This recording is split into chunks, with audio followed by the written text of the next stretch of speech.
like Valerie, but I'm Holly Gonzalez. I'm the coordinator for the Kern Urban Teacher Residency at the CSU Bakersfield side of the project. Valerie, do you want to introduce yourself? I'm Valerie Saylor. I'm the coordinator of new teacher development at Bakersfield City School District.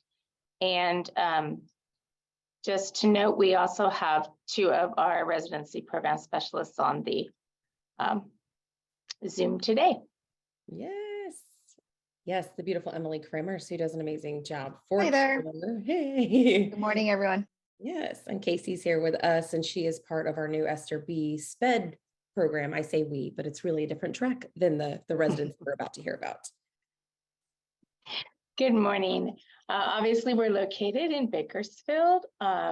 Bakersfield City School District is a pre-K through 8th grade district in Bakersfield. We do have nearly 30,000 students. We're just a little bit under that, and we have 43 school sites. So for a non-unified school district, we are very large, and we've been partnering with Cal State, Bakersfield.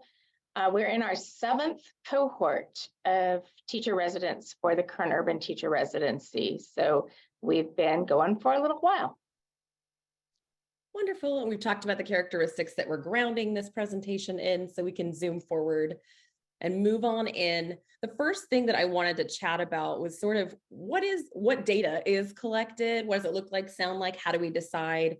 Again, earlier I alluded to the fact that we are very, very much 50%, 50-50, joint operations, joint management. And I believe that's what makes our partnership so stinking powerful over the span of these 7 years that we're working in. So just 6 buckets that I'll talk about, 3 here and 3 on the next slide. What data are we collecting? There's tons of different spots that we're pulling formal and informal data. Sometimes it's feedback after professional development or monthly trainings with our residents and mentors. We've got mid-year surveys that come out from our NCTR partners, as well as in-house surveys. Our university supervisors are doing one-on-one meetings multiple times throughout each term, so 2 terms. About 4 to 5 times a year, we meet one-on-one with those residents and really collect qualitative data. On the next slide, we'll talk about a few more buckets that we like to fill up with data. Class climate surveys, or SOCIs as we call them, those live at the university, but it's a great way for us to navigate through how is our coursework going and how do we better, and how do we enhance it or integrate BCSD culture and curriculum into it. End of year surveys clearly come out. We just had a data retreat, as we call it, at the university, looking at the EdQ Center data, the CSU exit survey. That was eye-opening and great. We've got the NCTR end of year survey that we send out, and that also gives us some wonderful visuals. Another piece that we have that's a little bit unique is journey mapping. Our residents complete journey maps. Throughout the term, they just updated October through January a couple of days ago with me, and they use a really simple Jamboard, but they're talking more about their feelings and their journey through the program. And it's really eye-opening, and we're able to find some ahas and great spaces, but also spaces for improvement. So on the next slide, what I haven't talked about as far as data, collection is grant reporting. And sometimes it can feel like grant reporting is not data collection, it's paper pushing, whatever we want to call it. I'm just saying the thing, right? But we actually find a lot of information and the tracking that comes out of grant reporting to be incredible pieces of information that we've grown to want to collect and make sure that we're collecting really strategically. Some of those pieces that we find most valuable in our current grant reporting, obviously completer tracking, and that's a really big one for us right now. We really want to dig into those 7 years, make sure we know who completed, how many attempts did it take to do this or that? Are they still with BCSD? What funding sources do we have or did we have? Valerie's going to speak to that in a minute. Program needs, like what's going on, right? What's going well and maybe what's not going well? Do we have some gaps and how do we fix them? What are our retention rates? And with that, what are the hiring needs for BCSD? So on the next slide, I'll jump into that first chunk. And this one, I got chills when I was doing this data analysis. I was kind of geeking out on it, but we were digging really hard into that completer data, the demographics of who have we recruited and who are we placing in the classrooms, who's serving the kids, right, in our context, our community. So next slide shows you the 114 Kern urban completers by race and ethnicity. So that's 2016 to 2022, cohorts 1 through 6. We're in cohort 7 right now. I was very tempted to put them in, but we're still cooking for 5 more months. But exciting data here, which is great on its own. We've got 114 completers and, you know, a colorful crew with that high range in the Hispanic population, which is very much the community we're serving. And on the slide following this, I pulled the 2022 student population data by race and ethnicity. And as Valerie said earlier, almost 30,000 students, just a few more of them than the teachers were putting in. But really the power came in on what is the next slide. And I think this was one of the biggest pieces. The question was, what story do you need to tell to get sustainable funding, or to like tell the story that's valuable? And I think this is probably the image that stuck out to me. We are hiring teachers that match the students that we're serving. And this was super exciting to layer on top of each other, even though I know we're at 114 teachers, which feels very powerful. And we've got 30,000 students. To see this mirror image, or at least close to, we're doing the work that we set out to do in our mission and vision. And that's hiring teachers to serve the students, to look like them, to sound like them, and to be the folks to inspire them to want to become professionals in a field later in life. So that's the first really big, juicy bucket of data that I know we collect through our CTC grant reporting specifically, that we are diving into even deeper and wanting to make sure we have really good stats on who's coming in, how are we serving those students. The next, Valerie is going to take over and talk a little bit about funding sources. So the question that we asked ourselves is, do we have the funding to do the work? And so far, our answer has been yes, but that has taken a lot of work over many years. The district and the university dedicate a lot of time and energy to this residency. And what it looks like, if we can go to the next slide, is when we did start with cohort 1, and I'd like to just note that Holly has been part of the residency all along the way, from cohorts 1 through our current cohort 7. So that's been just consistency. But when we started way back in whatever year that was, we were almost fully grant funded. With at that time, it was the Bechtel grant. And the questions, yes, 2016, thank you, Holly. The questions we were asking at that time were around, how do we become sustainable? Because we knew that that money was temporary, and we were building something, as you can see from the data that Holly shared, something very powerful that we wanted to keep going. So we moved from mostly grant funding to mostly district funding, but that's been by telling the story of our success. So some of the things that we look at when we look at funding is it ongoing? Does it have an end date? How can we use those funds to grow the residency while they're available? What are the restrictions? And right now we have LCFF money and we have CTC money.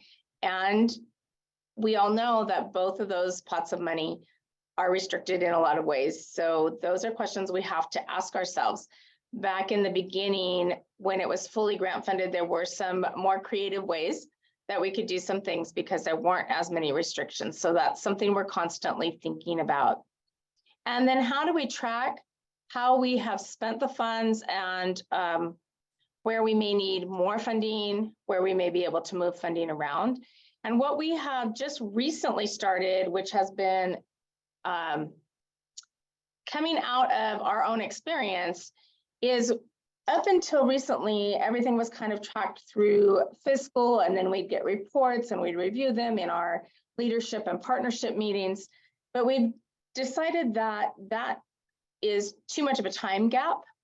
So we're starting to more carefully track our expenditures as we go. And that's been a new piece for us to track that more carefully as far as internally, which is, we're hoping, a helpful tip for those of you who are here today. We do put a lot of effort into the residency. We do have a clerical person who's working with both residencies on our district side. And so she's able to do a lot of that work, which is exciting. Holly.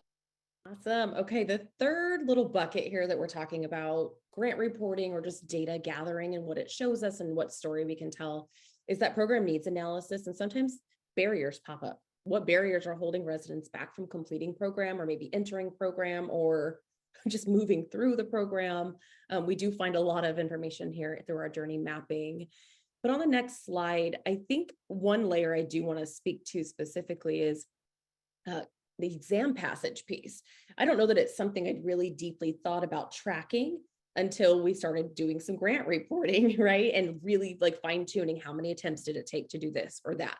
But it's been an amazing way for us to gather data and think about ways to break down barriers. So, we're tracking and analyzing things like, where are the clinical placements, are they effective? Are we in the right host sites? Do we have the mentor teachers that we need? Then we're talking about TPA and exam passage, right? Those gross words. That's what the residents say, they're cuss words sometimes, they're joking, but it's really important to think about, how do we transform a program and provide the support that's needed for things like TPA? We have a course, but how do we weave in and integrate some of the lesson planning and pieces that really need to happen in our methods courses? Are we doing that work? Does the faculty all know the structure of the TPA? And then how do we make sure that mentors know how to support residents with TPA? So we've had great success and outcomes with making sure we have these enhancements, because we saw that it was, even though we have, really great, I'll be honest, TPA passage rates, we want to keep having really great TPA passage rates. So we want to make sure that we're doing those things to align that and making sure that our whole crew of faculty and staff know the language and know how to support the need. And that final piece that we're really looking at, that we've started thinking more deeply about, is that induction program, right? And getting ready to send them into induction. So the post program, what's happening? Should they be an ECO candidate? Maybe not. How do we consider that? Should we consider that? Is it helpful? What specific needs or supports do they need when they go into employment? Where are we placing them for employment? Those types of things all come into question. And that sort of bounces to Valerie's next take on the fourth bucket that we'll talk about. Is our retention and hiring needs.